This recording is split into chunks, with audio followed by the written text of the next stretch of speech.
For this ASPI analysis of Tuesday the 13th of January 2015, I want to talk a little bit about the terrorist attacks which have taken place in France and the implications that they hold for Western countries more generally. I recently did an assessment in the Weekend Australian newspaper of the last dozen or so major terrorist attacks in Western countries. And the similarities and differences that emerge from analysing those attacks are quite significant. First thing to say is that in almost no case is it the fact that these attacks come completely out of the blue. Usually, in fact in every case I analysed going back 2.5 years, the terrorist attackers are known to the police, have criminal records, are known very often for espousing jihadist radical Islamist views, and in every respect have been watched as they've gone down a path of radicalisation themselves over quite a few years. It's actually not correct to say that these attacks are bolts from the blue. We may be surprised at the precise timing and location of when an attack takes place, but almost inevitably the individuals, as I say, are known to the police and have extensive criminal records. There's some other factors which are also quite common. In an alarmingly high number of cases of the terrorist attacks, people have very recently converted to Islam. And I think that does give rise to some questions which need to be asked about the nature of that conversion process and why it is that it's happening to people who then want to take a further step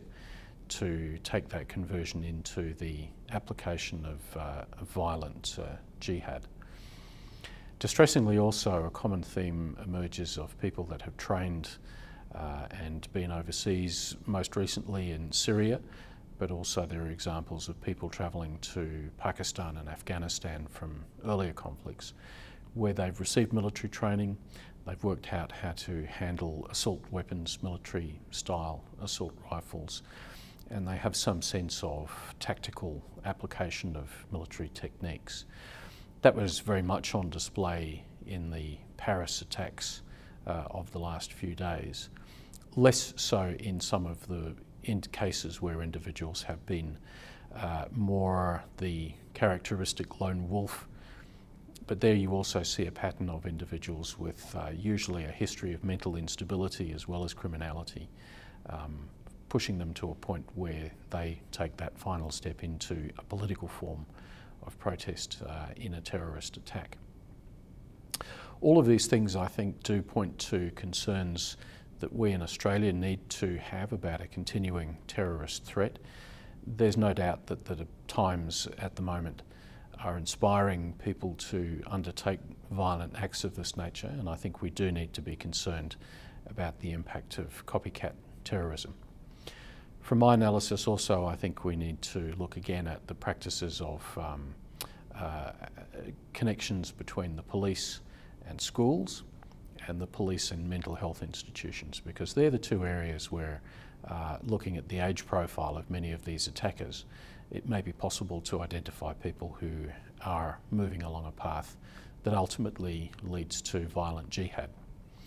The final thing I'll mention here is that President Obama has now announced a meeting of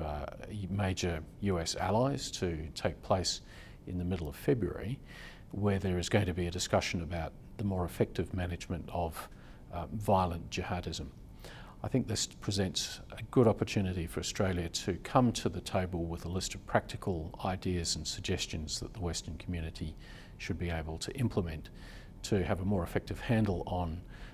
dealing with people who have the potential for violent acts within our societies. And in coming days, I'll be saying more on ASPI analysis about just what it is those recommendations should be that Australia might take to that Washington summit on counter-terrorism.